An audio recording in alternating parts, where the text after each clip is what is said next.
الله يا الله الله سبحان الله الله يا الله الله حمدا لله. اعوذ باللہ من الشیطان الرجیم. بسم اللہ الرحمن الرحیم. الحمد للہ رب العالمین والصلاة والسلام علی اشرف الانبیاء والمرسلین وآلہ الطیبین الطاہرین المعصومین. معزز سامعین، محترم ناظرین، عزیزان گرامی، بعثت انبیاء ضروری ہے اور انبیاء کو مبعوث کیا جانا یہ لازمی ہے. عزیزان گرامی، ان دلیلوں کے اوپر جو ثابت کرتی ہیں کہ بعثت انبیاء ضروری ہیں، گفتگو کا سلسلہ جاری ہے. اور ہم نے پچھلے پروگرام میں قاعدے لطف کو بیان کیا جو علماء کلام نے اور عقائد کے اسکالرز جو ہے کتابوں میں بیان کرتے ہیں دلیل کے طور پر. اور وہ دلیل عقلی جو پہلی ہم نے بیان کی تھی اسی کے ساتھ ساتھ متصل کیا اس دوسری دلیل کو. عزیزان گرامی، کہ انبیاء ہدایت کا بہترین ذریعہ ہیں. خلاصہ یہ ہوا کہ انبیاء جو ہے سبب ہے بشر کی ہدایت کے لیے، بہترین سبب، بہترین وسیلہ. اور جو بھی چیز وسیلہ ہو ہدایت کے لیے انسان کی، کہ انسان ہدایت یافتہ ہو کہ انسان کامل بن جائے، تکامل کی منزلوں کو طے کر کے باکمال ہو جائے. اور لہٰذا انبیاء کا وجود، بابرکت وجود، ان کی موجودگی یہ لطف خداوند متعال ہے، چونکہ وہ ہادی ہیں، ہدایت کرنے والے ہیں، ڈرانے والے اور بشارت دینے والے ہیں. لہٰذا ایک طرف جہاں وہ احکام کو بیان کرتے ہیں وہاں احکام پر عمل کرنے کی دعوت دیتے ہیں اور ہدایت کرتے ہیں، نصیحت اور عبرت کی باتیں پیش کرتے ہیں، امر بالمعروف نہی از منکر کرتے ہیں، اور مسلسل انسانوں کو یاد دہانی کراتے ہیں، ہدایت کرتے ہیں، ان کی رہنمائی کرتے ہیں. عزیزان گرامی، لہٰذا یہ لطف ہے، یہ لطف خداوند متعال ہے ان کا وجود. اور لطف جو ہے وہ اللہ تعالیٰ نے اپنے لیے بھی لازمی و ضروری قرار دیا ہے. اور جب تک یہ لطف خدا نہ ہو، انسان جو ہے وہ تکاملی سیر کرتے ہوئے، تکامل و کمال کے مراحل کو طے کرتے ہوئے آگے بڑھ کر کمال حاصل نہیں کر سکتا، نقطۂ کمال پر نہیں پہنچ سکتا، انسان کامل نہیں بن سکتا. عزیزان گرامی، لہٰذا اس باب سے کہ یہ لطف الہی ہے، یہ رحمت پروردگار ہے، اور رحمت و لطف ضروری ہے بندوں کے حق میں تاکہ انسان جو ہے وہ ہدایت حاصل کر سکے. اس لطف و کرم کے ذریعے انسان ہدایت یافتہ ہو سکے، انسان جو ہے وہ نصیحت پکڑ سکے اور عبرت کی باتوں سے فائدہ اٹھاتے ہوئے طاعت پروردگار سے نزدیک کر لے، معصیت سے دور کر دے، خواہشات نفسانی کا غلبہ نہ ہونے پائے، اور انسان جو ہے وہ عقل کے حکم کے مطابق، کہ عقل کہتی ہے کہ اپنے مالک کا جو مالک حقیقی ہے، تو اپنے خالق کا جو تیرا آقا ہے، تیرا سید ہے، اور تیرا پروردگار اور پالنے والا ہے، تیرا رازق ہے، تجھے نعمتیں عطا کرنے والا ہے، تیرا مہربان پروردگار ہے، اس پروردگار عالم کی اطاعت کر تاکہ اطاعت کے ذریعے انسان کامل ہو جا، سعادت مند ہو جا، ہلاکت سے بچ جا، اور اپنے آپ کو حقیقی معنی میں جو کامیابی ہے اس کامیابی کی راہ پر گامزن کر کے کامیابی دنیا اور آخرت میں حاصل کر لے. لہٰذا یہ عقل کہتی ہے کہ اطاعت کرے، اور اطاعت کا وسیلہ اور بہترین ذریعہ یہی انبیاء علیہم السلام ہیں. لہٰذا یہ لطف خدا ہیں. بس اس باب سے عقل کہتی ہے کہ اللہ تعالیٰ جو مہربان پروردگار ہے، اس نے اپنے اوپر ہی لطف ضروری کر دیا ہے اپنے بندوں کے حق میں، مخلوقات کے حق میں. پس اس باب سے عقل یہ سمجھتی ہے کہ یہ لطف و کرم پروردگار عالم کا انسان کی ہدایت کے لیے ضروری ہے، تاکہ جو اس کا مقصد حیات ہے، جو مقصد خلقت ہے انسان کامل بننا اور کمال پر پہنچنا، ہدایت یافتہ ہونا، اطاعت پروردگار کرنا، گناہوں اور معصیت پروردگار سے اپنے آپ کو بچا لینا، محفوظ کر لینا، تو یہ سب وہ کمال ہے عزیزان گرامی کہ ان کمالات پر انسان اور کامل بننے کے لیے آگے بڑھ کر نقطۂ کمال پر اپنے کو نہیں پہنچا سکتا جب تک کہ انبیاء علیہ السلام کا بابرکت وجود اور ان ہستیوں کی موجودگی انسانی معاشرے میں انسانوں کے درمیان نہ ہو۔ لہٰذا یہ عقل ضروری سمجھتی ہے کہ انبیاء علیہ السلام کی بعثت ہونی چاہیے، اور اس طرف سے قائد لطف جو ہے اس کو دیکھتے ہوئے بھی اللہ تعالیٰ نے جو رحمت ضروری کر دی ہے کہ خداوند عالم خود فرماتا ہے کہ کتب علی نفسہ الرحمہ، اپنے بندوں کے حق میں اس مہربان پروردگار عالم نے رحمت کرنا، ان پر ان کے ساتھ اچھا سلوک کرنا اور مہربانی کرنا، اچھائی سے پیش آنا، اور چونکہ ان کا مقصد حیات کامل ہونا ہے، پس کامل ہونے کے لیے جو چیز ضروری ہے اللہ تعالیٰ لطف و کرم کر کے اسے فراہم کرتا ہے تاکہ وہ انسان کامل ہو جائے، کمال تک پہنچ جائے۔ انسان مختار ہے، فاعل مختار ہے، لیکن اللہ تعالیٰ جو ہے وہ یہ راستے فراہم کر دیتا ہے اور یہ وسیلے فراہم کر دیتا ہے۔ اب انسان پھر مختار ہے کہ وہ اپنے اختیار سے اگر ہدایت کا راستہ چننا چاہے اور ان انبیاء علیہ السلام کی ہدایت سے فائدہ اٹھاتے ہوئے اپنے کو نیک بنائے،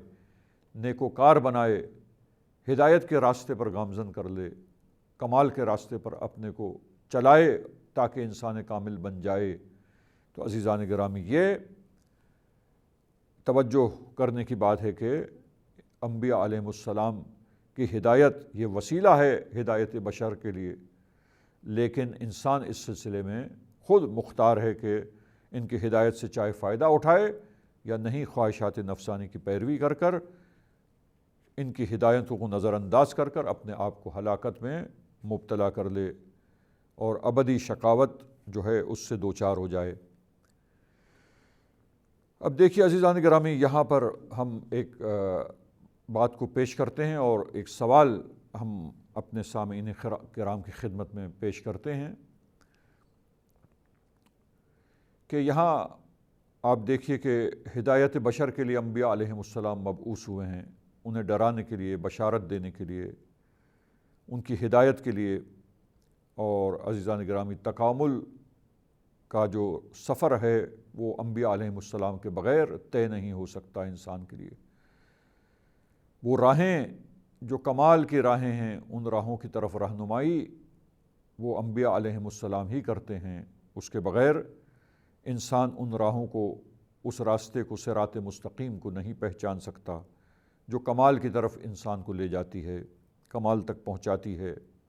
وہ سبیل، وہ راہ، وہ راستہ، اس کے لیے انبیاء کی رہنمائی کی ضرورت ہے، لہٰذا انبیاء کی بعثت ضروری ہوئی۔ اب آپ عزیزان گرامی دیکھیے کہ ہم نے جو بات دلیل میں مقدمات میں، جو دلیل کے مقدمات ہیں ان میں جو بات پیش کی ہے، بیان کی ہے کہ تمام افعال جو اختیاری ہیں اور تمام اعمال جو ہیں ان کے بارے میں انسان جو ہے وہ مکمل احاطہ علمی نہیں رکھتا، اور تمام حوالوں پہلوؤں سے افعال کی خوبی اور خامی کو، خرابی کو یا اچھائی کو نہیں سمجھ سکتا عزیزان گرامی۔ لہٰذا ضرورت ہے انبیاء علیہ السلام کی کہ جو اللہ سے رہنمائی لیں اور اللہ تعالیٰ کی باتوں کو انسانوں تک پہنچائیں، منتقل کریں، رہنمائی کریں، ہدایت کریں۔ اب عزیزان گرامی، سوال یہاں پر یہ ہے کہ بہت سے لوگوں کے ذہنوں میں یہ سوال پیدا ہوتا ہے، شبہہ ہے در واقع، کہ ٹھیک ہے قدیم زمانے میں، قدیم دور میں جہاں علوم انسانی اور مختلف قسم کے علوم جو سائنس ہے وہ ترقی کر کر اس لیول تک اور اس سٹیج تک نہیں پہنچے تھے علوم کہ جہاں پر انہوں نے بہت ساری گہرائیوں کو، اسرار و رموز کو آشکارا کیا ہے انسانوں کے لیے، اور مزید ترقی کی راہوں کو واضح کیا ہے انسانوں کے لیے، تاکہ ان پر آگے بڑھتے ہوئے انسان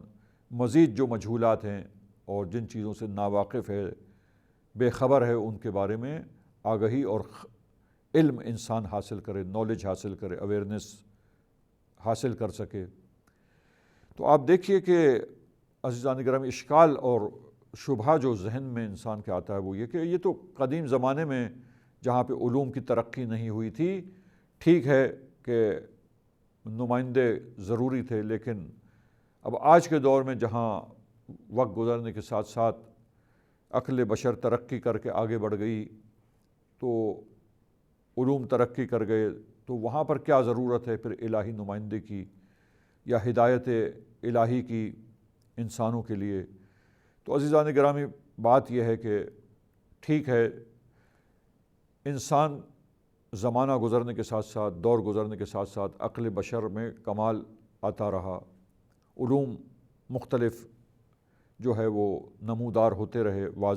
منظر عام پر آتے رہے، نئے نئے علوم، اور ان علوم میں ترقی ہوتی رہی، اور بہت سارے اسرار و رموز وقت گزرنے کے ساتھ دھیرے دھیرے آشکارا ہوتے رہے، واضح ہوتے رہے انسانوں کے لیے۔ لیکن یہ تمام حقیقتیں جو ہے ان کو دیکھنے کے باوجود یہ شبہ جو ذہن میں آتا ہے کہ پس کمال حاصل ہونے کے بعد بشر محتاج نہیں ہے اور انبیاء کی ضرورت نہیں ہے، یہ ایک شبہ ہے عزیزان گرامی۔ اس لیے کہ عقل جتنا ہی ترقی کر لے، اور فرض کریں کہ آج کے دور میں بھی آپ دیکھیے کہ ایک عجیب انداز سے جو عقل انسانوں کی ترقی کر چکی ہے اور علوم آگے بڑھ چکے ہیں، علوم میں جو ارتقاء آیا ہے، اور یہ علوم اس انداز سے حقائق کو منکشف کرتے ہیں لوگوں کے لیے اور منظر عام پر آئے ہیں کہ ان علوم کو سیکھ کر ان کے ذریعے انسان بہت سارے اسرار اور رموز کے بارے میں آگہی حاصل کرتا ہے۔ لیکن پھر بھی آپ دیکھیے کہ وہ کتنے ہی مجہولات ہیں کہ ابھی انسان کے لیے مجہول ہیں، انسان ان تک نہیں پہنچ سکا، جاہل ہے ان کے بارے میں۔ یعنی جو چیز منظر عام پر آ گئی ہے، وہ اسرار و رموز جو پتہ چل گئے ہیں، شاید اس سے کئی گنا زیادہ عزیزان گرامی وہ اسرار و رموز ہیں جو ابھی تک انسانوں کے لیے منکشف نہیں ہو سکے۔ وہ تمام اسکالرز اور محققین، ریسرچرز جو علم کی وادی میں قدم رکھتے ہیں، وہ اس حقیقت کے معترف ہیں اور اس حقیقت سے انکار نہیں کر سکتے ہیں، نہ کرتے ہیں، منکر نہیں ہے اس حقیقت کے۔ بس جتنا ہی انسان سیکھ لے، لیکن جو کچھ سیکھا ہے، جو کچھ آشکارا ہوا، وہ اس کی بنسبت جو نہیں جانتا کم ہے، اور جو مجہولات ہیں، جن چیزوں کو انسان نہیں جانتا وہ بہت زیادہ ہیں۔ بس معلومات کم ہیں، مجہولات زیادہ ہیں انسان کے لیے، انسانی معاشرے کے لیے، انسانوں کے لیے۔ تو اب عزیزان گرامی، ایسی صورت میں یہ کیسے یہ شبہ انسان کے ذہن میں آ سکتا ہے؟ بھلا دیکھیے، آتا ہے، لیکن یہ ایک شبہ ہی ہے، اور واضح سی بات ہے کہ جب مجہولات بہت زیادہ ہیں، وہ چیزیں جن کے بارے میں انسان آگاہ نہیں ہے وہ بہت کثیر ہیں، بہت کثرت سے ہیں، بہت زیادہ ہیں۔ لہٰذا توجہ فرمائیے عزیزان گرامی کہ انبیاء علیہم السلام کا بابرکت وجود اور ان کی پاکیزہ ہستیاں جو علم لدنی رکھتے ہیں، اللہ تعالیٰ کی طرف سے انہیں علم عطا ہوتا ہے، علم ملتا ہے، آگہی عطا ہوتی ہے پروردگار عالم کی طرف سے، جو اللہ کا لطف و کرم ہے۔ پھر جب وہ آگاہ ہوتے ہیں اللہ کی باتوں سے، ان علوم سے جن سے اللہ انہیں آگاہ کرتا ہے، عطا کرتا ہے جو علوم ان کو، پس ان علوم کو اللہ سے لے لینے کے بعد،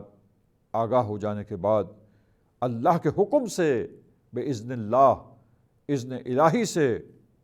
پروردگار کے حکم سے وہ ان علوم کو بشریت تک پہنچاتے اور منتقل کرتے ہیں، حقائق سے انسانوں کو آگاہ فرماتے ہیں۔ تو عزیزان گرامی، یہ شبہ جو ہے جو ذہنوں میں اٹھتا ہے یا آتا ہے یا آ سکتا ہے عزیزان گرامی، کہ عقل سے انسان سب کچھ کر سکتا ہے اور سب کچھ سمجھ سکتا ہے، اور انبیاء علیہ السلام کی ضرورت نہیں ہے۔ عقل ترقی کر سکتی ہے، آگے بڑھ سکتی ہے، لیکن عقل جتنی ہی آگے بڑھ جائے، جتنی ہی ترقی کر لے، پھر بھی مجہولات بہت زیادہ ہیں، اور انسان اس بات کا نیاز مند ہے، ضرورت مند ہے کہ بہت سارے وہ حقائق جن پر انسان کی سعادت موقوف ہے، انسان کی حقیقی کامیابی اور وہ تکامل جو اللہ انسان کے لیے پسند فرماتا ہے، چاہتا ہے، وہ غرض اور مقصد جو حیات کا مقصد ہے، تکامل اور کمال حاصل کرنا، عزیزان گرامی، تو وہ اللہ سبحانہ و تعالی جو ہمارا خالق اور مالک ہے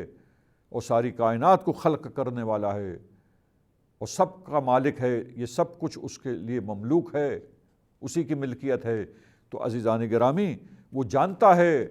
کہ انسانوں کے لیے وہ کون سے افعال ہیں جو انجام دینا جن کو ضروری ہے، وہ کون سے افعال ہیں جن کو ترک کرنا ضروری ہے، وہ کون سی چیزیں ہیں جو سعادت بشر کے لیے اہم ہیں۔ ان تمام چیزوں کو اللہ تعالیٰ کی طرف سے بیان ہونا انسانوں کے لیے ضروری ہے۔ پس یہ شبہ جو پیش ہوا، یہ سوال بن کر اٹھا ذہن میں، اس سوال کا جواب، اطمینان بخش جواب توجہ کرنے سے ہمیں مل جاتا ہے عزیزان گرامی کہ یہ شبہ ٹھیک نہیں، اور اس سوال کا اطمینان بخش جواب یہی ہے کہ انسان اور انسانی معاشرہ ہمیشہ علم حاصل کرنے کے لیے اور حقائق تک پہنچنے کے لیے، اور وہ حقیقتیں اور وہ حقائق اور وہ افعال اور وہ چیزیں جن پر سعادت بشر کا توقف ہے، متوقف ہے، سعادت بشر ان پر موقوف ہے، ان کے بارے میں آگہی کے لیے ضروری ہے، عقل توجہ کرتی ہے اور سمجھ جاتی ہے اس حقیقت کو کہ ضروری ہے کہ انبیاء علیہم السلام مبعوث کیے جائیں، الہی نمائندے زمین پر آئیں اور انسانوں کی رہنمائی کریں، انسانوں کی ہدایت کریں، علم دیں انسانوں کو اور آگاہ کریں، باخبر کریں، اور اس پروسیس کے بغیر، انبیاء علیہم السلام کے مبعوث ہوئے بغیر اور انسانوں کو آگاہ کیے بغیر، ان کی ہدایت کیے بغیر عزیزان گرامی انسانی سعادت ممکن نہیں ہے۔ لہٰذا یہ عقل کا واضح فیصلہ ہوتا ہے توجہ کے بعد، اور عقل